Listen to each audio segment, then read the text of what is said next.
the boxes and the cages that like life has put us in. And I think that all of us like navigate them in different ways. So basically the message is to all of us is to just push the boundaries, right, as much as you can. Push the boundaries. Yeah. Until somebody tells you that, or until you find that something does not work, there's no reason to not try, right? I think that there's nothing to be lost from expanding the space in which we live and like expanding the options available to us. And so as much as it depends on you, expand, right? Like try different things, figure out what works for you, and don't be afraid to allow your life to fill the volume. I think we find ourselves like in boxes, and because we've accepted that that's how things are and how things are supposed to be, we just like exist within them. But why are things like this, and why should we live like this? A lot of us don't really question.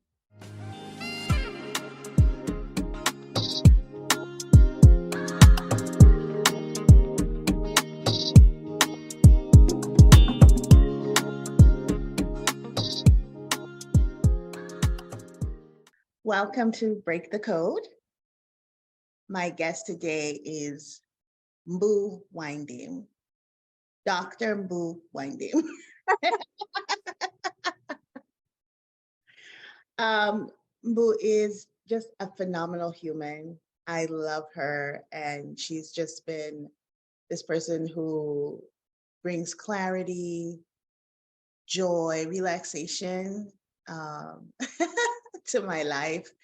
But and I'm really privileged just to know her as a person, as a sister, and as a friend. So I'm super excited to have you here. Now, aside from her just being an amazing human, she doesn't like that I called her Dr. Mbu Waindim, but the truth is that's who she is.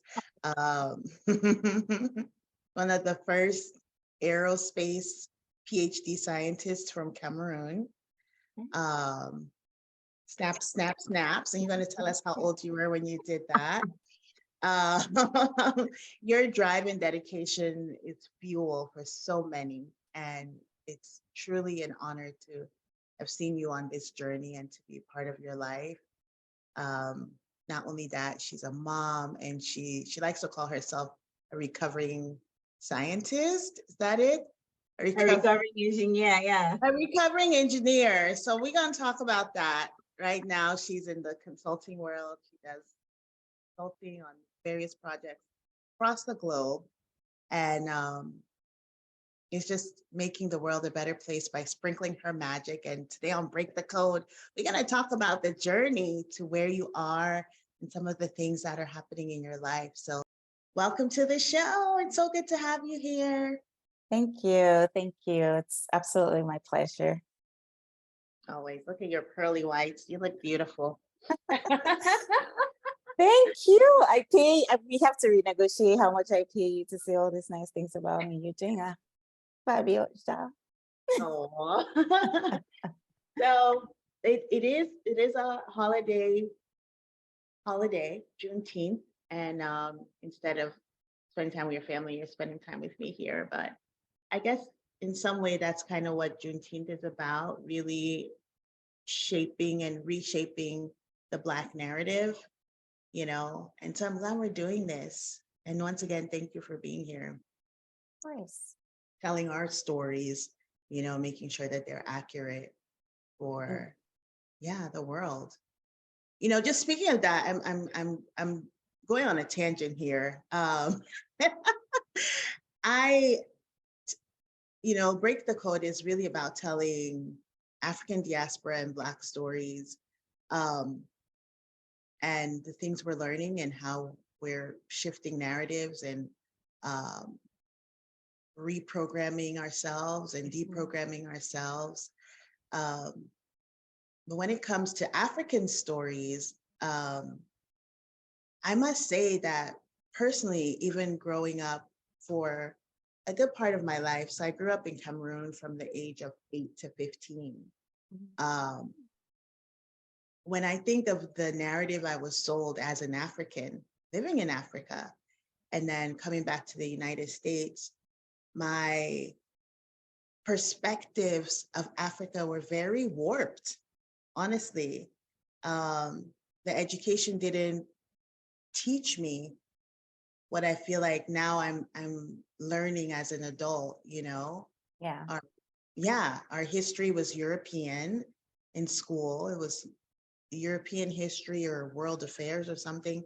And world affairs was like global civics, basically. Yeah. Everything was rote memorization. And, you know, I think that at this time, a lot of us are doing the work to really learn about our history and culture. And it's so important. Do you have any thoughts on that? Yeah, I completely hear you there, right? Because so for me, I grew up in Cameroon until from birth until I was 18.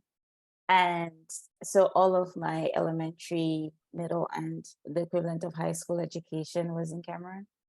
Um, and I had the same experience because even in my case, when I came along, we had what we call Cameroon history, then African history, and then world history. But even the part of Cameroon history that they taught was very, very much through the lens of basically the colonizer, right? Like it put Cameroonians in the negative light. Like we would, for example, things that they would ask us in our exams would be things like, what are the advantages and disadvantages of colonization? As if those are two things that like equally, or even like in hindsight, what a ridiculous prospect, right? To be talking about advantages of colonization Mhm. as the group that was colonized, you know? And so the fact that that was the lens through which we saw the world, or that our education helped us see the world, just made it warp this perspective that we have of ourselves and really in relation to non-Cameroonians or like non-Africans. Mhm. Um, and so to your point, moving to the US and like existing here and building life here, there are a lot of things that I've had to learn and unlearn about myself, about the place I came from, about the people that I come from. So completely hear you there. And definitely, I think those are things that we need to challenge about our educational system back home and like start to change so that the children who are coming after us have really kind of a better chance in the world.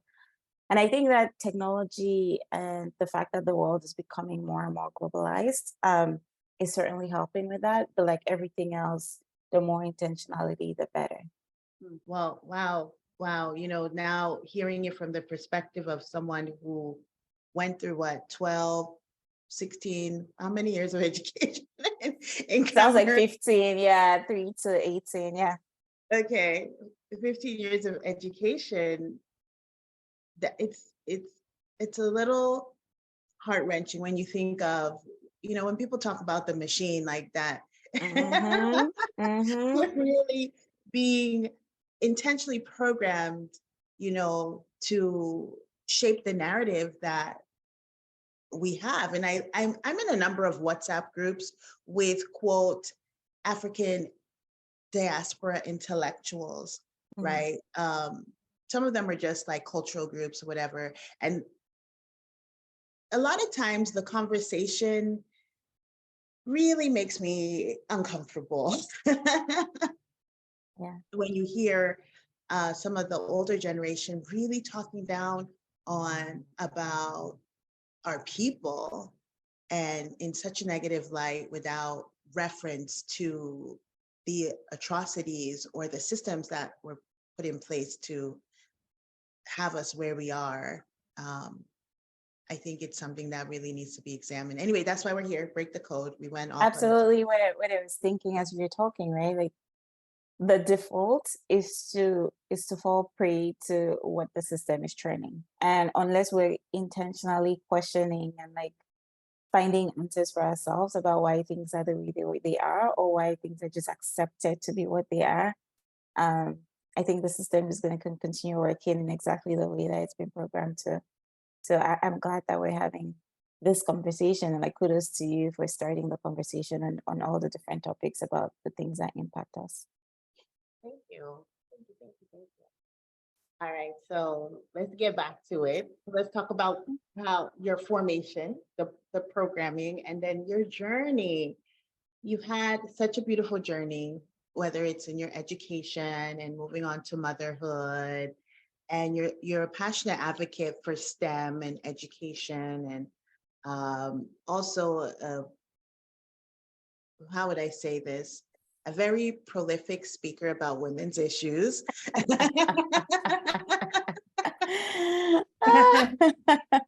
And your voice has sparked many a conversation in many a WhatsApp groups, on the Twitter feed and on the Facebook, you know. And I must say that watching you and listening to you, honestly, even for me, has been such a joy because, again, your voice has helped reshape a lot of my thinking. And yeah, absolutely. And I used to look at you and be like, wow, this young lady, why could I not think like that? But I think that's why it's important to surround yourself with people who I call them expanders that can help you expand the perspective that you have. And sometimes it's just one conversation that can really create the shift, right? So thank you for all the many ways you serve the world. So let's talk about your upbringing, like your family background, growing up, school, and your migration to the US. Let's talk about Yeah, I mean, that's such a compliment, and definitely happy to talk about feminism from here until tomorrow, and we can dive into a little bit more about why that. Yes. later in the conversation. So I was born and raised in Cameroon, um, and then I moved to the US when I was about 18 to go to college. I am the oldest of a family of four girls. Uh, and yeah, I think from very early on, my parents were very much like very proactive about like instilling in us that there's nothing that is reserved for boys versus girls, and in their own way like made it very clear to us that as long as you could set your mind to something and have the ability and were able to go after and work for it, everything was possible basically.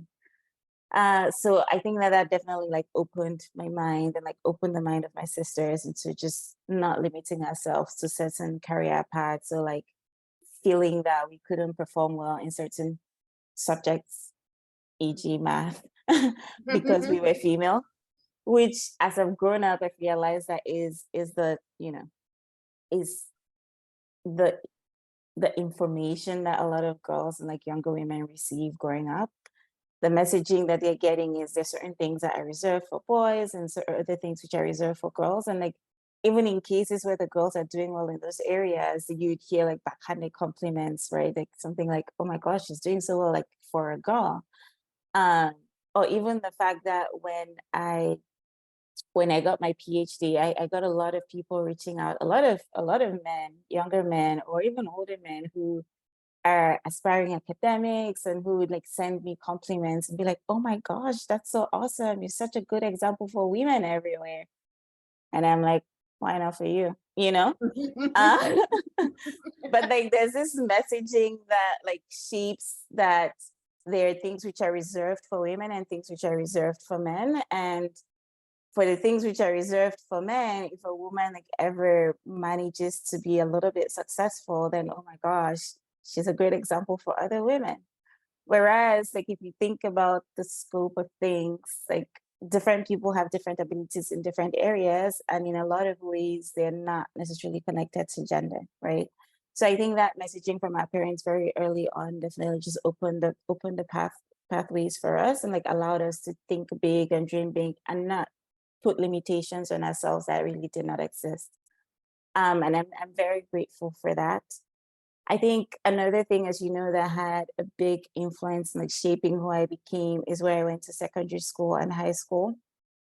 I went to an all girls secondary school in Cameroon, Sacred Baptist College, where, because there were only girls in my class, like a girl was going to be the best student in the Right. class, the To best be on student top. in math, the best Yeah. student in physics. And so there never was the room for there to be anything else, you know. Mhm. Um, it's hard for me to say that I don't necessarily want to ascribe all of that to the fact that I went to an all-girls school. But you know, that's what happened to happen. And I think that in a lot of ways that also just allowed me to believe in my ability to build my confidence, to really solidify for me that really truly nothing was impossible. um, that's not completely true, but like there are a lot of things that are within your control, like that sheer will, like effort and grit and determination can allow you to accomplish. So I think, you know, my parents' influence, and then also just the experience that I had from the schools that I went to allowed me to be able to like explore different things. When it was finally time for me to go to college, I ended up deciding to explore doing engineering. And I did aerospace engineering. Until this day, people ask me why. The reason that I did was because it sounded cool.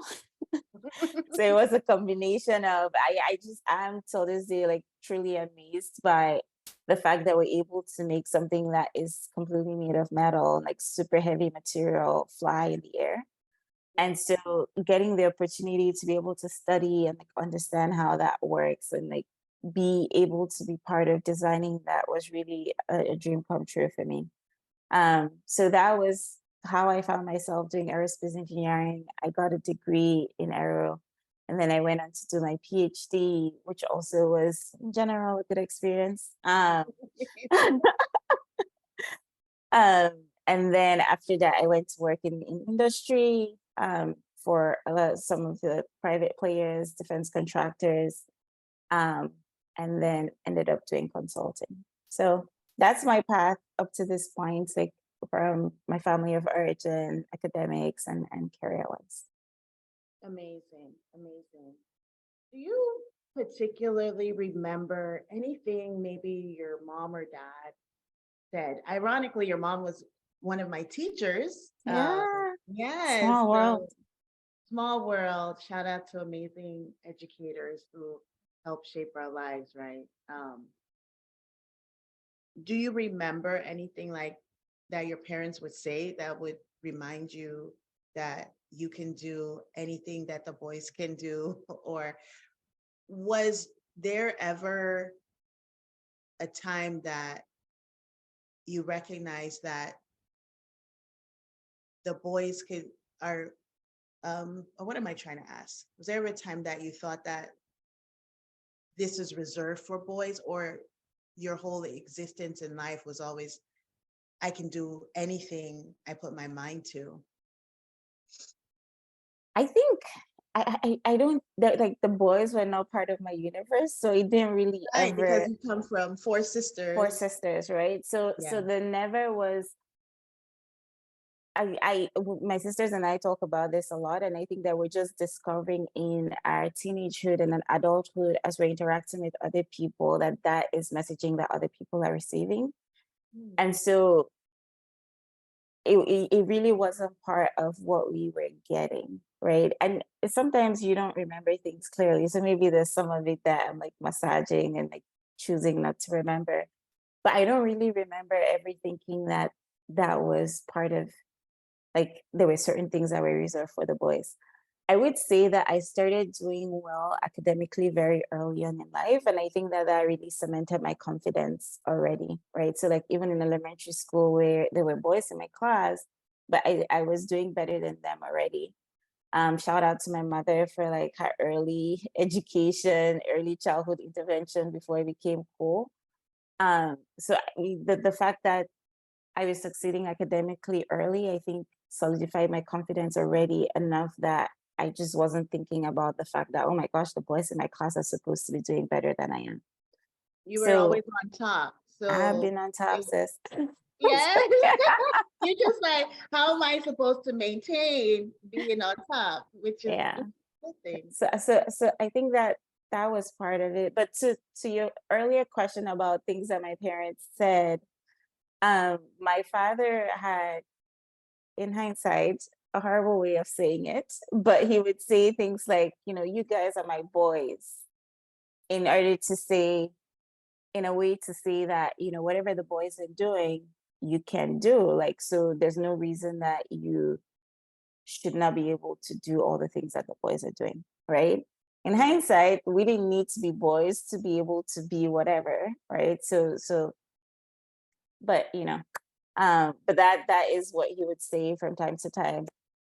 And so I think, like, again, it just so happened that this is the family into which I was born. There were no brothers. So is what it is. I have wondered how different our life should have been if we had a brother, but I will never know. You never know. Yeah. And I've never thought about it from the perspective of coming from a family of just girls. Um, because I can see with my kids, boy and girl, is a very competitive Dynamic. thing happening. Because the girl wants to show she can do everything her brother can do. And I feel like Zolani has sees that messaging, Mm, that there are things reserved for boys, and she's constantly trying to prove that she can do anything that the boys can do. And there are times I just try to tell her, you just be Zolani, just be yourself, okay? And that is more than enough. But I can see her really fighting, and she gets upset, and oh, the boys did this, and the boys, and I'm wow, you know. Um, Even when you think we're in a very progressive state, very progressive society in terms of gender roles and mhm, norms, mhm, very, very liberal here. mhm, mhm. Um, she can definitely feel the the sting of being a woman, a Yeah, girl, yeah, female. yeah, yeah. I think, the other part, the other half of this is there was definitely a different dynamic between my parents, right? Like my father was clearly the head of the home. And my mom, yeah, yeah. So, like, of course, in thinking about it now, like, the man was going to be the head and at the top and this and that. And yeah, I don't know. I don't know how I reconcile those things, like, growing up. I do know that as I got older, I became very vocal about, like, inequity and um, just unfairness. But more than gender roles in the workplace and, like, gender roles outside of the home, I think what shaped my voice and my need to speak out was, like, issues within the home and, like, issues within the community, and how they were then impacting, like, things outside of the home, right? Because I think that there's only so much that you can do outside when, like, inside is not healed or inside is not whole. And I could see very clearly how the dynamic that women had inside of their homes were limiting them outside of their homes, right? So that's kind of what fueled it for me, more so than a lack of ability, or the fact that, like, women thought that they just couldn't do stuff. I think I just felt that it was because of all these things that were happening inside the house, all the messaging that women were receiving, all the things that we were seeing, that were limiting us from doing what we could be and, like, living up to our full potential. Amazing. And very rightly so. I will say that when I used to do color conversations, you're one of my guests as Yeah. well.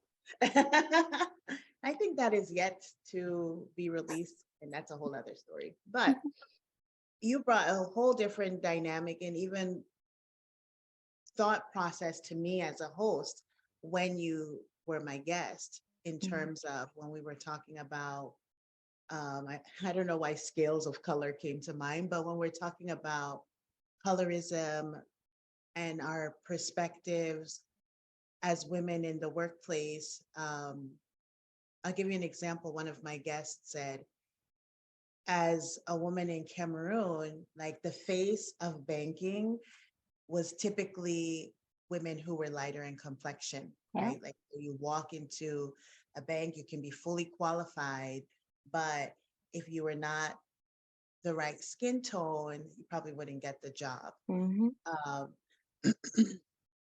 and those were concepts that I hadn't actually perceived, probably as an African woman and falling in my shade range.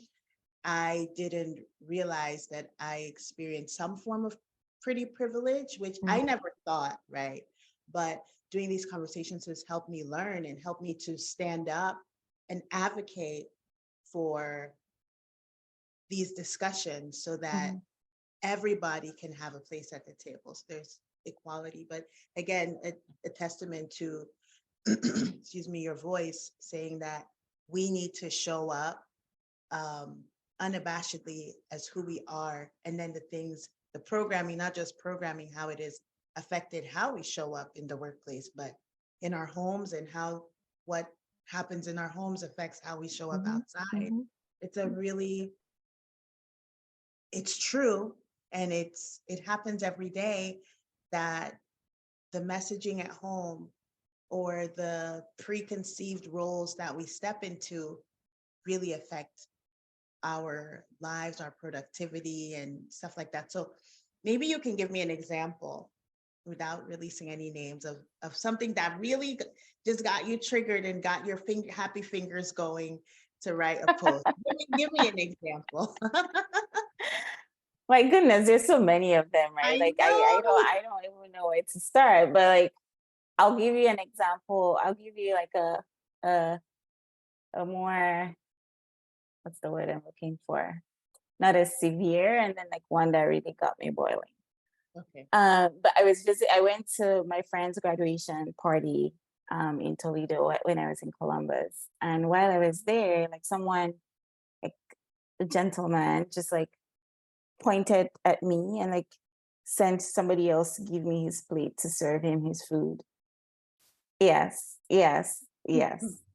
And I was like, I was so confused. I was like, I don't know you. I don't live here. How did you pick me? You know? Uh, and the truth about it is, like, he was a random man in a room and I was a random woman in a room, and my job as a woman was to serve him, right? So it's like just by default, that being my position, that we're both guests in a city that he potentially actually even lived there, and like knew the person more than I did, and maybe had been to the house a few more times than I had been. But because I was a woman and he was a man, it was my job to like make his plate and like serve him. And that was such an abstract concept to me. But like when I think about it now, I know that in events back home growing up, it's when the women in a place, the women serve the men, like make sure that the men have eaten, right? Right. And it's a small thing, but I've also watched the dynamic with my cousins who, brother and sister. It adds up over time because guess what? When you show up to an event and there's a mix of different people, that's a great networking event. That's a great place to get some free mentorship. That's a great place to Absolutely. build connections. And if the women are stuck in the kitchen all the time that we have these events and the men are bonding with themselves, guess who gets to get the networking and the mentorship and build the strong relationships? Not the women who are doing the dishes and making plates for people, right? I love to serve. I love to be of help when I can, but that cannot be our only function in our society, and we should not be doing the mentorship, networking, and everything else in our spare time after we've done our primary role of serving everyone. you know like we can all take care of each other, we can all take turns to do all those things and make the events go well. And so like my challenge to young men all the time is like, when you find yourself in such a circumstance, volunteer to do the dishes too, like clean up after we're done, help with the cooking. Like let's make it a natural thing that like everybody gets a turn to do some of these things, so that everybody else gets a turn to do some of the mentorship and networking and like learning that will naturally occur in these places. The other thing that like really pushed my buttons was um, the time, and I don't even know where to start talking about this, right? But like a woman lost a woman, a man killed his ex-wife in Cincinnati a few years ago, Right. and this was a domestic, like obviously the worst possible thing that you can imagine happening. But Mhm. the response from the community and from some people was pretty much like, oh, she outgrew her britches. She became a nurse and like thought that she was better than him and like how dare her. And then people were threatening Cameroonian women and like saying that, this is just the beginning. Like basically it's like I don't know, like Even a the call to past. war. Yeah, Yeah. you know? Um and that was wrong on all the levels, Yes. but it exposed the way that people think about these things and the way that and the place that people place women in, right? Like you're always supposed to know your place. You're always supposed to be in the place that is your place. As a woman, if it ends up being that you're in a bad situation, a bad relationship, you don't have the right to like change your situation because you accepted to this, or but in some cases you didn't even accept to it, right? But like as a woman, you do whatever it takes to like maintain the relationship, whether it's good for you or bad for you. And while you're there, you have to always remember that you're second to the man and like make sure that that's the dynamic that you maintain going forward. Otherwise, whatever happens to you, including death, you had it coming.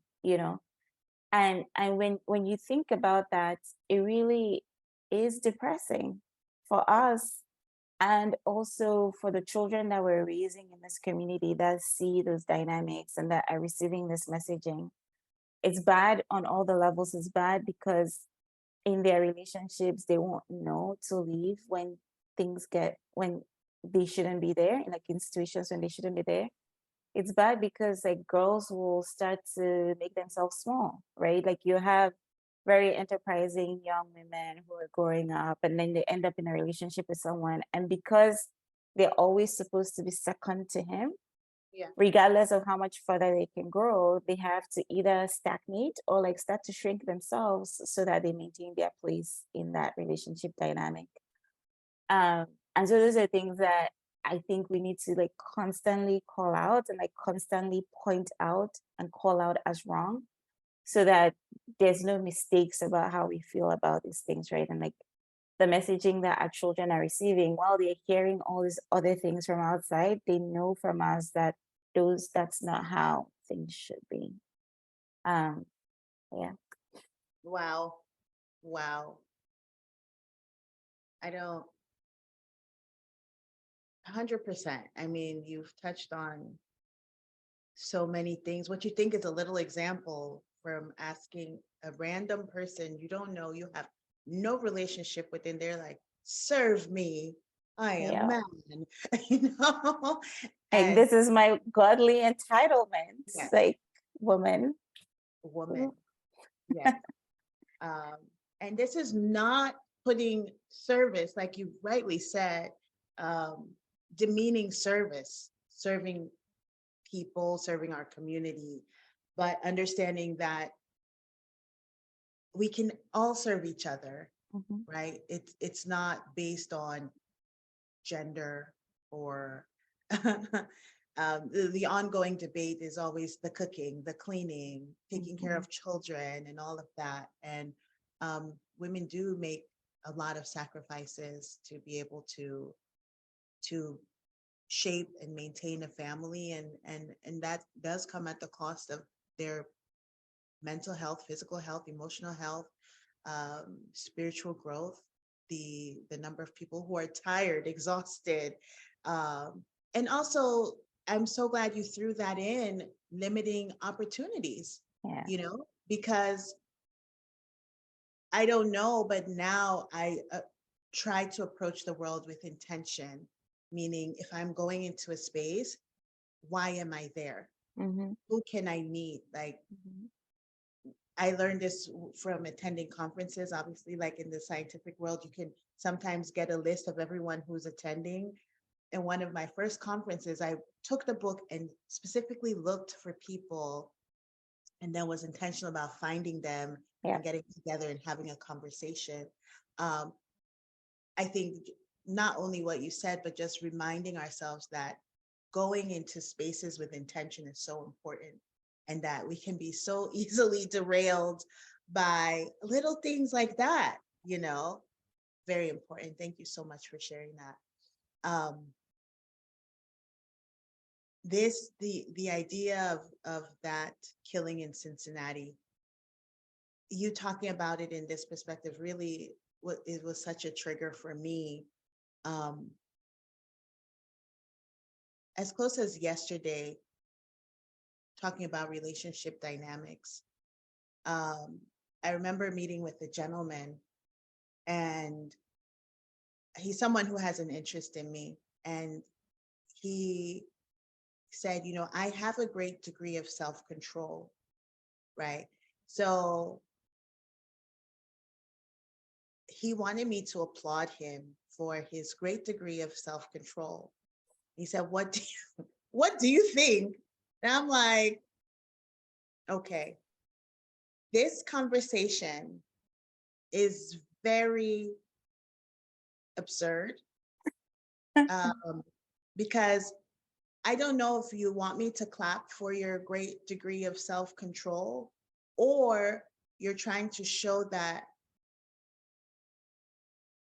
as an African man, and this was not what this covered, we didn't want to go into this, but let me talk about it. Like now being single again and going out as a single woman into the world, into the dating world, and, you know, meeting people from all over. I'm relearning.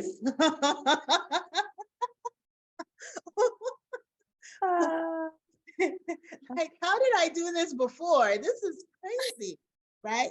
So he wanted me to clap for him because he exhibited self-control in not touching me inappropriately in my space, right? So I told him, I said, this is why I don't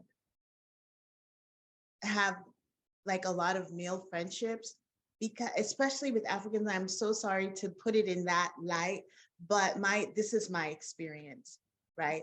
If you invite someone over to your house, it almost seems like it's an invitation to more. Yeah. And I didn't recognize that. Yeah, I'm grown, I'm old, but I didn't know. I thought, especially because I'm grown and I'm old, that should mean that it's just an invitation, right? And so when you say no, that's not what I had in mind, you get offended. And Like, they want praise for self-control. and they want to be like, oh, do you realize that it could have been different? You know, I was baffled. Like, so the entitlement to my space, my body, and it's just been a whole new lesson in life. That's a whole other conversation we can have another time. But that's what makes it hard, right? Like, because the bar is so low that when people do the bare minimum of what they should be doing, I don't even want to say what they should be doing, the bare minimum of what they should be doing, they want praise. Exactly. And I'm like, you need literally to hold pause yourself for me to clap for him. Yeah, like why don't you hold yourself to a higher standard? Like, this is embarrassing. I'm embarrassed for you. But Yeah, like you said, oh,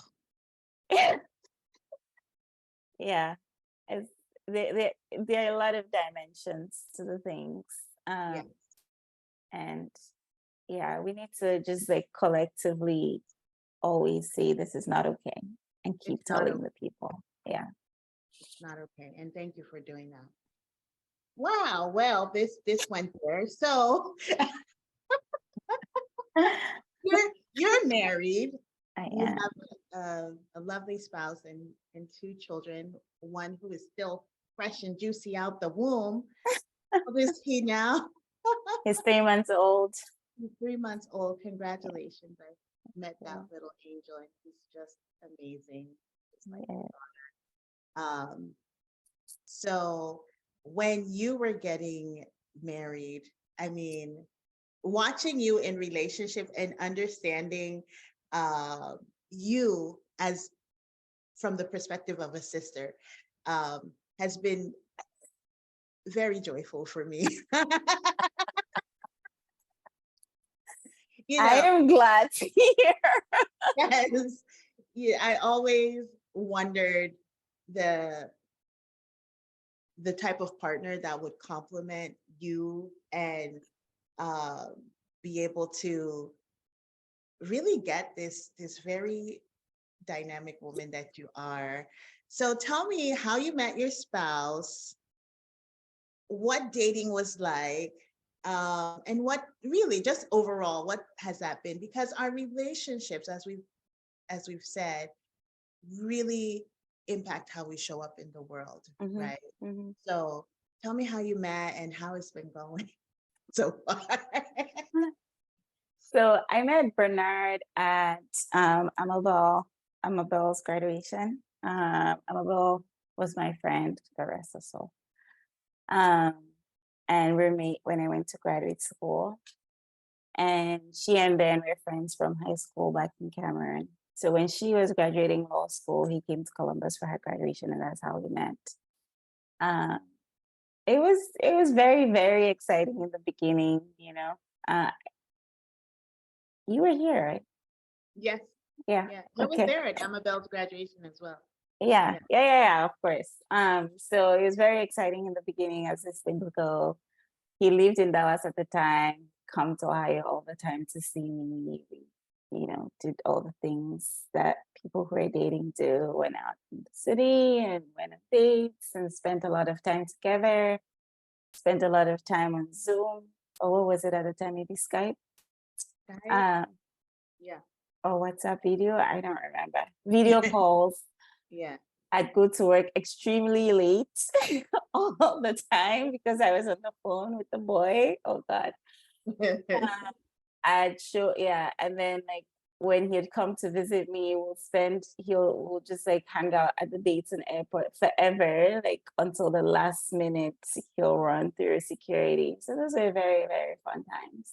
Oh. Um, had a very exciting beginning of the relationship. I introduced him to you guys like 2 days after we met, introduced him to my family in Cameroon almost immediately, which is not like me, but I know. When you brought him home, I was like, what is going on?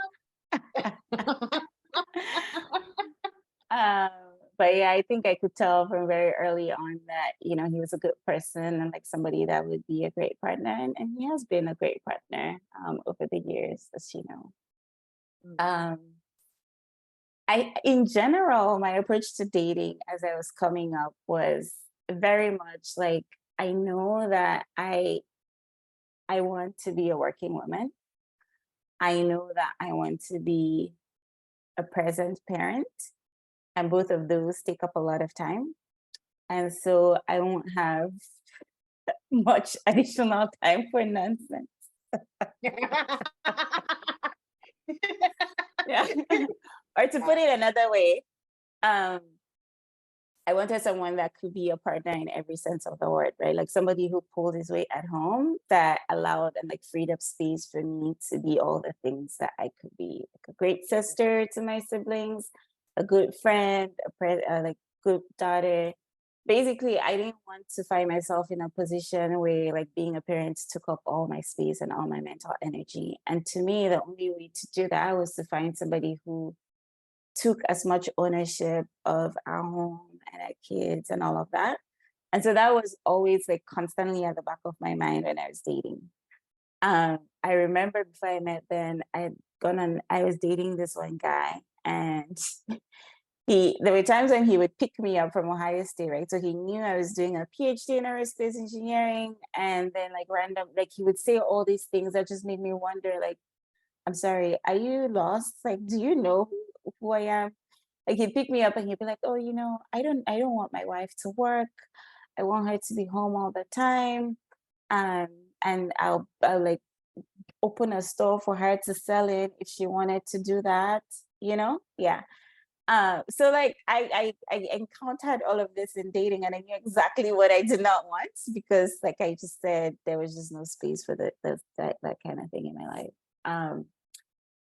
And when I met Bernard, I think very early on, I was very clear about who I was, right? Like there was no hiding or pretending to be doing like, in fact, I was very intentional about not doing the things that I thought I couldn't sustain.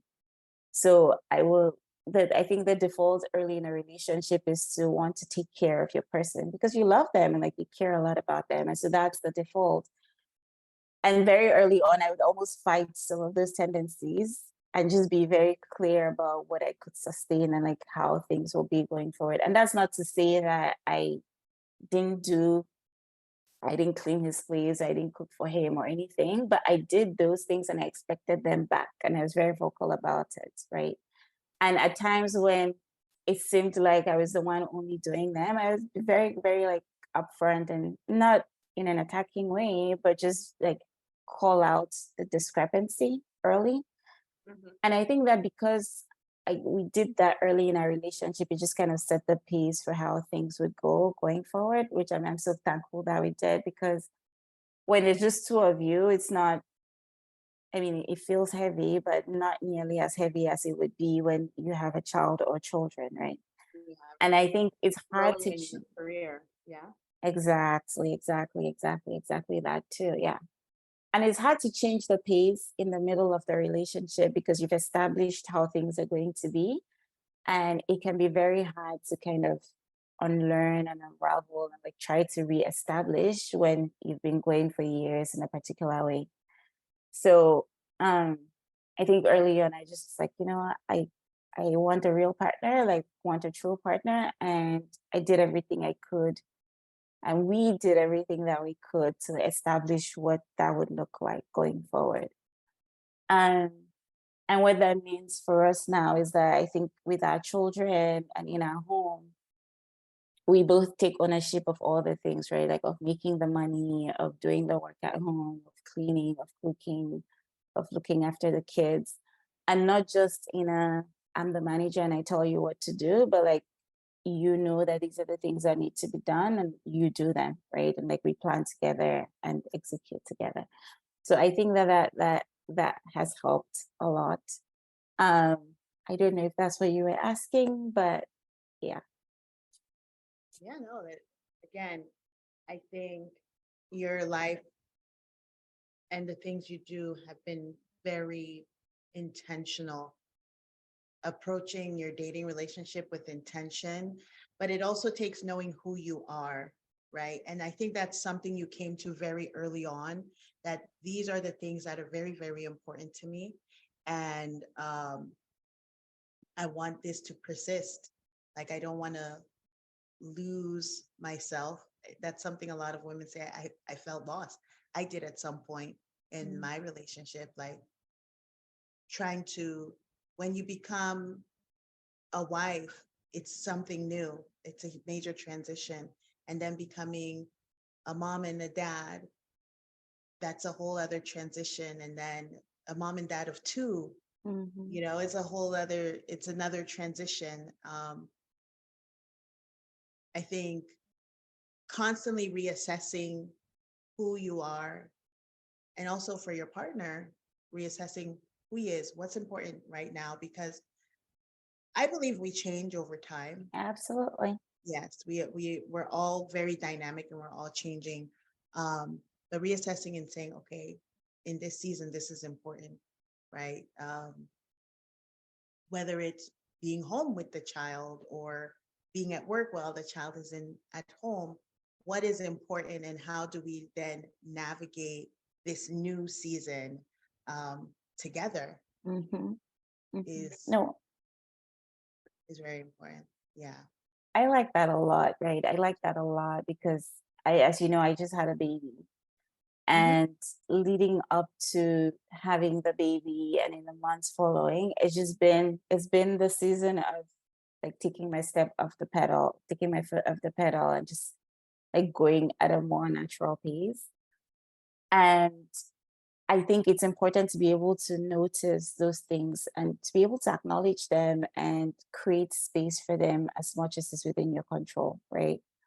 And I have no hangups about like taking a break from work. There are probably implications professionally. That's totally fine, because I think that life is full and like work is a small part of life.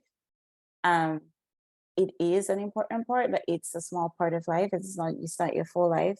And so I think being able to like strike the balance about really understanding what is important in the short life that we're given, and making time for those things and making space for those things, and also making sure that you're crafting your life as much as is within your control in a way that accommodates for them and allows you to do them in a healthy way, right? Because to your point earlier, life changes. And yes, it's about the children, but it's also about like the pace of work changing potentially. Mhm.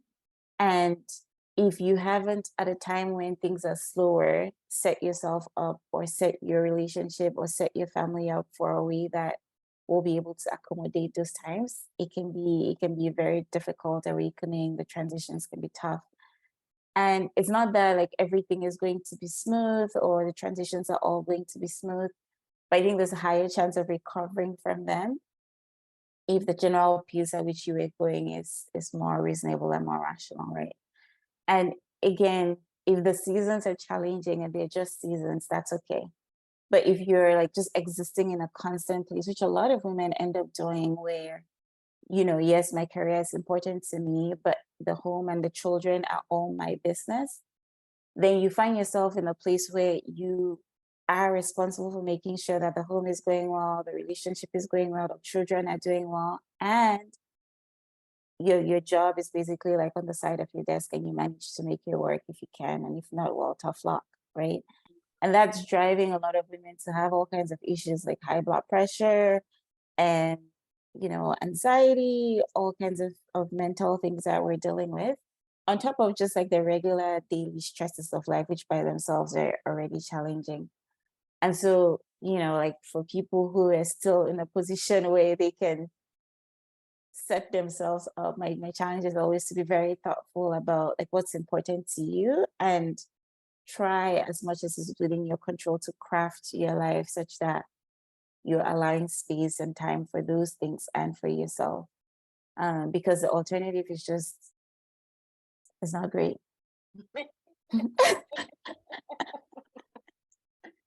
She said the alternative is just, it's not great. It really isn't. It's not. I mean, we talk to a lot of people. Like you like even before I got married and before I met my partner, I've watched and been part of a lot of relationships, right? Like, and you know what people are dealing with. You know all the horror stories. I didn't have to experience it myself to learn from it. Right. So I think like just being more wide-eyed about the things around you and like finding out, again, a lot of things are outside of our control, but like sometimes there are a few steps that you can take Right. to mitigate. And it's not comfortable. Like people call you names and like people think whatever they want about you, and that's okay. You know, And I that's mean, okay. it's okay. I think if anything, it just means that a lot more of us need to be okay with like being uncomfortable and like whatever other people have to say, so that eventually it becomes the norm, and Mm, we're just creating better balance for ourselves and for the women in our awesome. Well, let's talk about that because I know from knowing you personally that your work has you travel very extensively. Um, Maybe paint a picture for us. I, and one thing I admire is, I used to travel a lot when I worked, and that can really throw a spanner in the works. lives. And a Mhm. lot of times, a number of these jobs where you're working as a consultant and you're traveling are very fulfilling roles because you're going out and you're really affecting change, Mhm. or at least you feel like it. Mhm. Maybe when you're doing international work or even for another company and you can really see change happen. It's so Yep. rewarding, so fulfilling. But again, that comes with growth in your career, for them to be able to trust you enough to send you out to do that. But how does it affect the home, and how has that been for you in your amazing family dynamic? Amazing family dynamic. I think that that's something that we're navigating, right? I don't know that we've necessarily solved it. Um, I am realizing that a lot of the hangups that I have with travel are more about me than anything else, right? Like that than my partner, than my children. At least that's my perception so far. Hang on. Um, You said you have hangups with travel. What do you mean by so I in my job, depending on what project I'm on and on what client I'm on, whatever is going on at the time, I can travel up to 3 or 4 days a week every week, right? And what that means is I sometimes I'm gone from like Sunday to Thursday, or more generally Monday to Thursday. And then I'm home for the weekend, and then I get ready and get out again, and I'm home for the weekend and I'm gone again. And in one instance, I worked in Nigeria for a little bit. I was gone for a month, and then I came home. And I try to be an active parent. I love spending time with, at the time, my daughter. Now I have two, but I love spending time with my children. It fills my cup in a way that nothing else really does. And so being away for those long stretches at a time is something that I struggle with, right? For a few different reasons. One is just I miss the hugs and cuddles and the I love yous and the like listening to them and learning from how they're evolving. Um, Also like watching her either cry when I'm leaving or like pull her suitcase and try to follow me and I have to tell her to go back is heartbreaking. Um, and then also there's certain things that I like to do with her that I just miss out on if I'm not here. Um, the like I have a certain parenting style, my husband has his, we complement each other, and if I'm not here for a stretch of time, then the flavor that I bring to parenting her is missing. So there are all these different levers of things that make it hard to be like constantly on the road, right? Or God forbid I'm traveling and she's sick and she's miserable, or they're sick and they're miserable and I'm not there. It makes it heavy. And that's without even like considering all the other like external messaging that comes into play, right? Which is like, what kind of mother are you? Oh, you're always gone. Like people say those things offhandedly.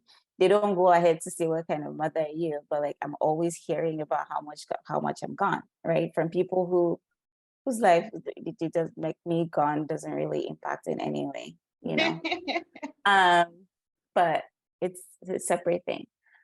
And so I do have I struggle with constantly being gone, and I'm trying to find ways in which I can keep my role because I've gotten to a place where I really enjoy the work that I do.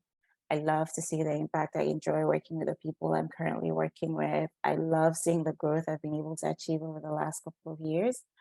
Um, so I'm definitely like struggling to find a way where I can keep doing the work and maybe not be gone as much as I can be sometimes. So those are the hangups I'm talking about. Okay. And I have found that, like from my husband's perspective, I like to feel guilty too much. Oh, that's From kind of sweet, actually.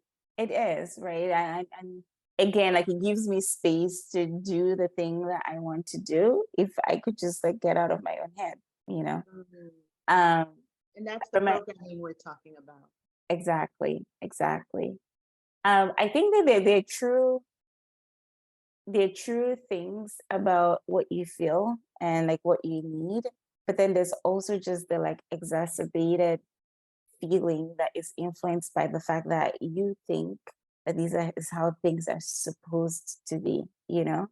My husband used to travel for work too, and he had a total of zero of the hang-ups that I just Of the mentioned. Or if feels. he did, right? Like he didn't communicate them with nearly as much passion or frequency as I constantly do, you know.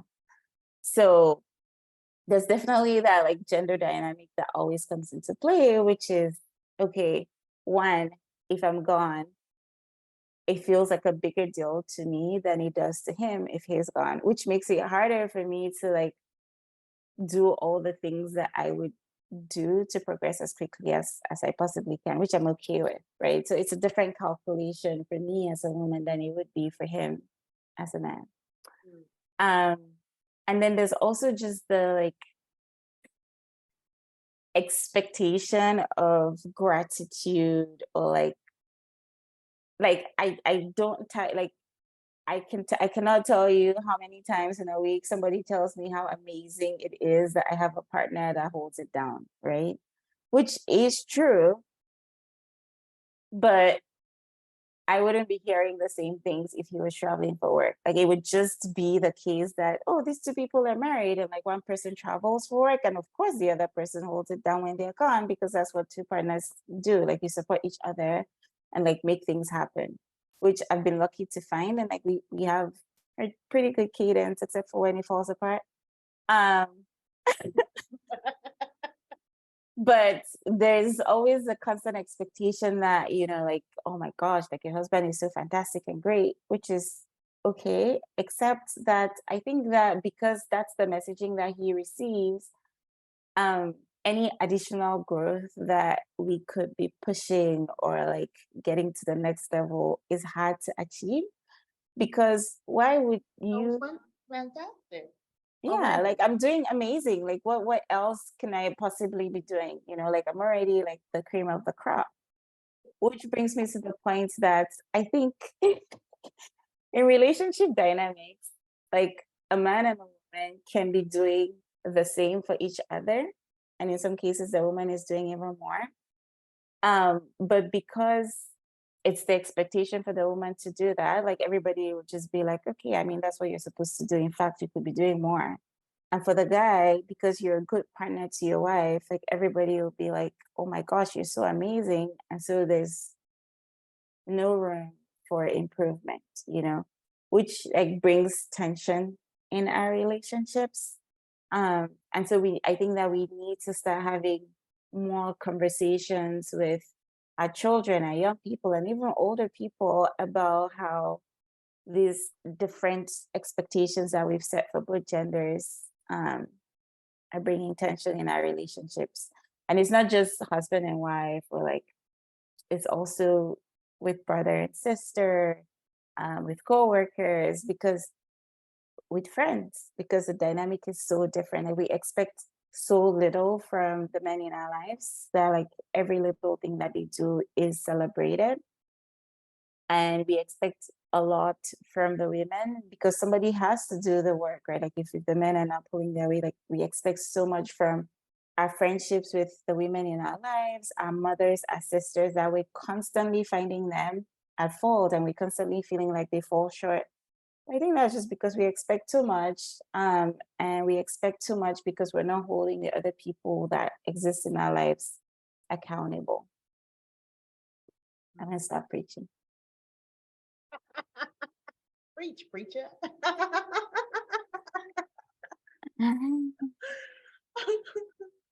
No, we've talked about accountability, the programming, the messaging, so many things that, we didn't necessarily have to say, okay, this is pre and this is post breaking the Mhm. code. I think from this time with you, breaking the code is an ongoing process, It is. right? There's not one time where you'll be like, oh, I'm done, I'm free, because again, the programming continues, it's constant, right? And then we have to constantly reevaluate. And I think that's what I'm learning from you. But being intentional about knowing who we are, defining and redefining ourselves, and then continuing to make small changes along the way is very important, is what I'm hearing. Um, wow, so many things we talked about, but there's one last thing I just have to touch on, Yeah. because I am definitely going to have you back, because I think we can just go on and on. But one more thing. So little man is 3 months old. Yeah. And in our culture, most children will take on the names of their fathers, especially when you're a married couple. In your case, you decided to name your son differently. So tell us a little bit about his name and the process for choosing his name, and what that's been like. So our son's name is Vitavi Mbu Waindim. And as you said, Waindim is my family of origins last name, and Lemnui is Bernard's family of origins last name. We called him Vitavi, which means strength in Lamso, which is the language that Bantu people speak. Bernard is from Bantu. When we figured out that we were having a second child, we started talking about, what his name was going to be, and it ended up being quite a long conversation. I think for Lema, it ended up like we picked her names pretty early on, and we're very happy with the first choice. For Vitavi, it was a longer conversation. When we were first pregnant with Lema, we talked about, like what had the approach that we usually use to pick our children's names is like, write words, attributes that we would like to be true of them, and then translate them into both languages and pick one, right, that we both like. And for Lema, her first name was going to be a com name because we're using Bernard's last name, Lemne, which is Lamso, right? So it's like balance, balance. Balance. Your family is from Com. Yes, my family is from Com and his family is from Bantu. So Lema means to thrive in Com or to grow in Com. So for Vitavi, I expressed that I would like for his last name to be Waindim. And for a few reasons, right? Like as we've raised this one child and we're in this place in our relationship and I'm watching the world go on, it occurs to me that women do the bulk of the work in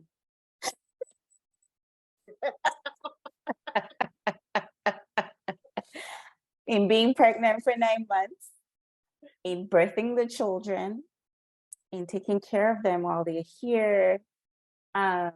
As much as we've tried to have balance in our relationship, there's certain things that like Bernard just cannot do by virtue of his biology and my biology. And it puzzles me to this day how we got talked into not being part, like not, I don't like not being fair partners in being parents for the children, right? Like the way that the thing ends up working is the woman does all the work with her body, she births the children, she takes care of them while they're here, like physically. And also she doesn't get to name them, And so for me, it was symbolic, but also I'm like surprised at how much joy it gives me when I call and like somebody says, what's his name? And I say Vitaly Waindim. And I'm like, it's the same as my last name. Like I didn't realize how much it was going to make me happy, but it does. And like this is the thing that men have been enjoying their whole lives. I'm just saying. And so it was a conversation that we had. We had a few different iterations about what that would mean for his first name and his middle name. And finally, we came to a place where we both felt happy with all of his names, and we landed on the name that he has now. The reactions to that from outside people have been very interesting. Somebody on the day that we had him, we shared his name, and my mom sent the baby's picture to her sister with his name, and her sister was like, why did you put Winding last? I beg no can start trouble for here, which means, like, what are you trying to start? Like, why would you spell his names out like that? Like, there's no way that the Winding would have been his last name. And then when she spoke to me and I said, no, like, that's the right order, she said, Mbu, no can't take people their pikino, which means don't take people's child away from them, right? Which to me was a very, very interesting comment, because So then in a lot of African cultures, and this was very surprising to me. I have heard women say, I gave him a baby, right? Yeah. It's that messaging. I had a child for him, right?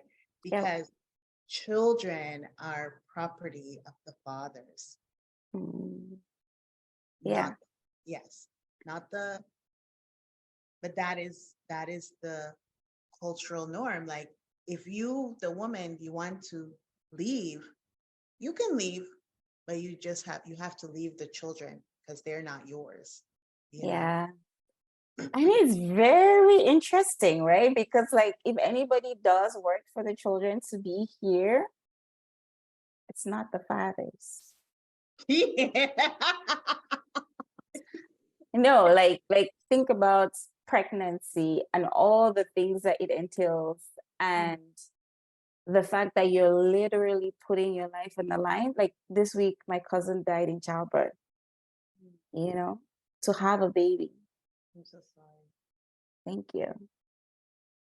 And it was a reminder of like of of how unappreciative society is of the effort that it takes to bring a child into the world. You know, your life is on hold. Like in the best case scenario, your life significantly changes for the 9 months that you're carrying the child. You go through this life altering experience to birth the child, and then you spend another 6 months to a year like nursing this child, which means that your whole schedule and everything that you have going on is circled around this little person that you have to keep alive.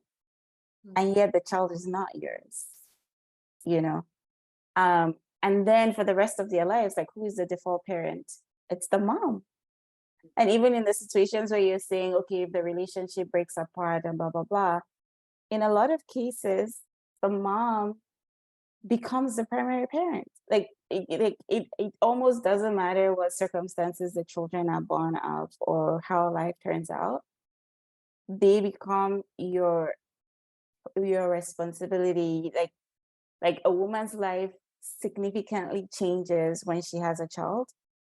And a lot of men like just keep on going, right? Like, yes, I get picking for you, I get picking for day, but it really has no impact on. I was having this conversation with my husband recently. We have a 3-month old, and he just finished organizing a really large tournament for football. It was a lot of work, a lot of coordination, a lot of everything, and he pulled it off, right? And it went extremely well. And there is no way in hell that me, knowing that I was about to have a baby, would have planned to do something like that or taken the additional responsibility. Because as much as he's a good partner and he's present and he takes care of the children, having a child is such a different experience for me than it is for him, right?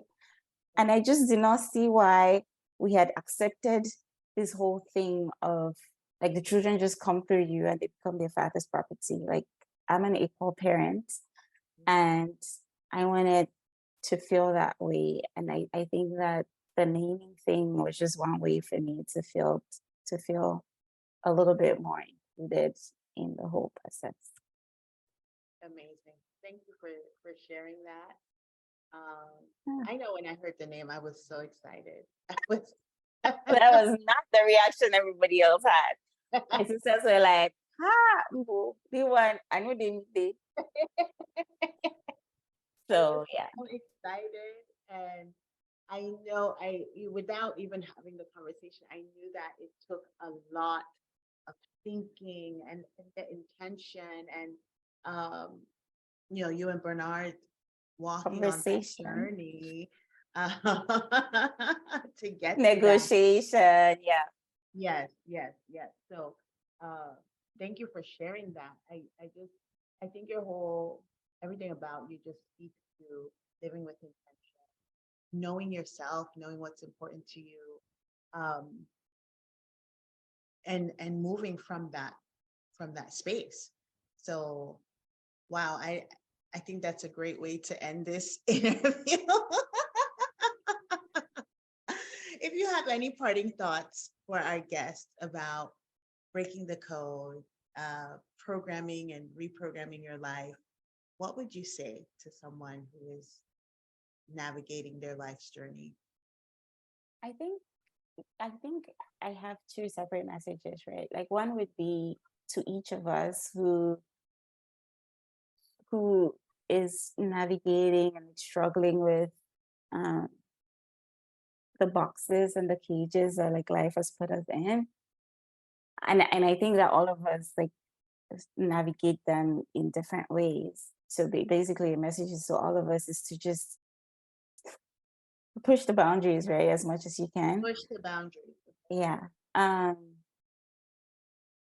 Until somebody tells you that, or until you find that something does not work, there's no reason to not try, right? I think that there's nothing to be lost from expanding the space in which we live and like expanding the options available to us. And so, as much as it depends on you, expand, right? Like try different things, figure out what works for you, and don't be afraid to allow your life to fill the volume. I think we find ourselves like in boxes, and because we've accepted that that's how things are and how things are supposed to be, we just like exist within them. But why are things like this, and why should we live like this? A lot of us don't really question. And it takes a lot of intentionality because a lot of the time there's small things that don't really change, that don't feel like they change things that much, right? Like, why am I making all this ruckus for, oh my gosh, when we go to a party the women are always the ones cooking and doing the dishes? It's because a small conversation with someone can change the trajectory of your life, right? um I have the job that I have now because of a single conversation that I had with someone at a conference that I went to. I remember. And yeah, and that conversation was transformational for me because my life would be on a completely different path now if I hadn't had that conversation. So Mhm. I think that we need to question things the way they are, even when it feels like it doesn't have that much impact. And then to the rest of us, I think that we need to just be more accommodating, right? um some of the reason that people abide by things that they don't want to is because they're worried about how they will be perceived, what the result from the community is going to be, what kind of ostracization they're going to experience. And that takes different levels, right? Like for me, I happen to, in a few ways, be removed from that. It's I still experience it in certain ways, but not in ways that are enough to deter me from doing what I think is best for me and my family. Um, but we definitely like hear things like, oh, people think that you're too good for other people. Um, which okay.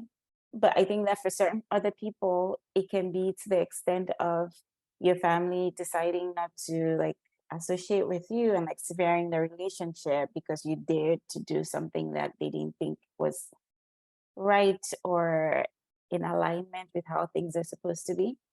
And so for the rest of us, I think it's just like let people be, you know. Um, like we need as a community to be more accommodating, to be kinder, to be more compassionate, and to just allow everyone like live to their full potential, even if it doesn't look the way that you think it's supposed to look. Because when people made these rules, they weren't necessarily taking into account what was best for everyone because life has changed, things have changed, the world is a different place than it was when the rules were made. And we all need to be part of like shaping the experience that we have going forward, right? So we shouldn't anchor to things that we decided when we were not here. Wow. Wow. Thank you. Yeah, Thank you absolutely. so much. Thank Woo! you for having me. It's always great to chat with you. Yes, yes. This is incredible. Thank you for sharing your story, your life, your family, your thoughts on Break the Code. I do hope for our guest, as it has for me, that this will challenge us to really live life with intention and not be afraid to push the boundaries, like you said. Thank you so much, Mbu Waindim, for your time. your energy and your space this morning. And for those of you watching, if you enjoyed this conversation and want more conversations like this, make sure you hit the like, follow, and subscribe buttons and listen to this everywhere podcasts are streaming. Once again, Boo, thank you for being here, and we'll talk again soon. Thank you, Naya.